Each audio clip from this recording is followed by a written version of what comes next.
নমস্কার বন্ধুরা, spice and oil চ্যানেলে আপনাদের সবাইকে স্বাগত। আজ আমি আপনাদের সাথে শেয়ার করছি একটা মিষ্টি রেসিপি, বেসনের বরফি। তাহলে চলুন আজকের রেসিপিটা শুরু করি। প্রথমে ফ্রাইং প্যান মধ্যে দিয়ে দিয়েছি 3/4 কাপ ঘি। ঘি এখন গরম হয়ে গেছে। এর মধ্যে আমি ঘিয়ের মধ্যে আমি দিয়ে দিচ্ছি 1.5 কাপ বেসন।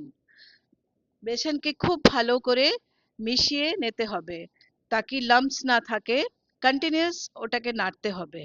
এবার ভালো করে মিশ্রণটা হয়ে গেছে।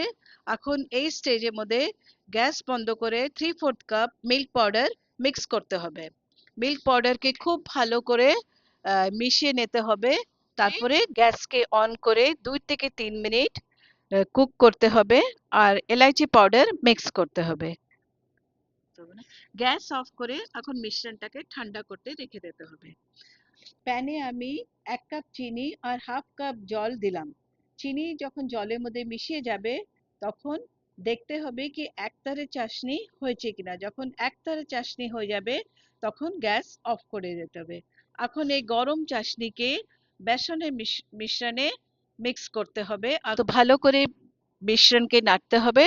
যখন মিশ্রণ একটু গাঢ় হবে তখন এই স্টেজে যখন এসে যাবে তখন ওটাকে একটা মোল্ড ঘি দিয়ে গ্রিস করা মোল্ডে সেট করতে হবে। উপর থেকে বাদাম আর পিস্তা দিয়ে গার্নিশ করতে হবে। এবার মিশ্রণকে 1 ঘন্টা সেট করার জন্য রেখে দিতে হবে।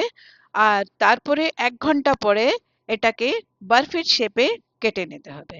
এখন দেখুন কত সুন্দর বরফি হয়ে গেছে। আশা করছি আপনাদের এই রেসিপিটা ভালো লেগেছে। যদি আমার রেসিপি আপনাদের ভালো লাগলো তো লাইক এন্ড সাবস্ক্রাইব করা অনুরোধ রইল। দেখা হবে নেক্সট রেসিপিতে। আপনারা ভালো থাকবেন,